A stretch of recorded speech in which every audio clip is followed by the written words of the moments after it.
بسم اللہ الرحمن الرحیم۔ کیا اس طرح کی حدیث پاک کا کوئی مفہوم موجود ہے کہ اگر مجھے اپنی امت پر مشقت کا خوف نہ ہوتا تو ان پر ہر نماز کے وقت مسواک کرنا لازم قرار دیتا؟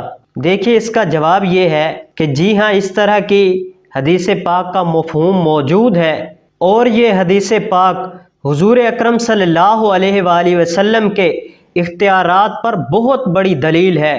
دیکھیے یہ حدیث پاک مسند احمد اور مسند فضل بن عباس میں ہے کہ اللہ کے محبوب دانائے غیوب ختم الرسول امام الانبیاء صلی اللہ علیہ وآلہ وسلم نے فرمایا، لولا ان اشق علی امتی لفرضت علیہم السواک کما فرضت علیہم الوضوء۔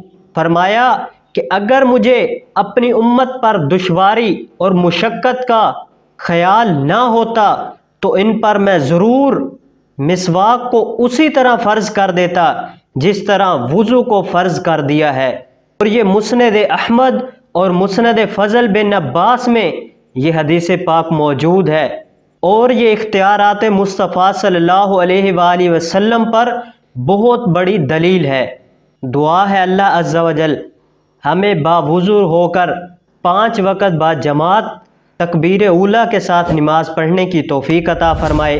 بآخر دعوایا ان الحمد للہ رب العالمین۔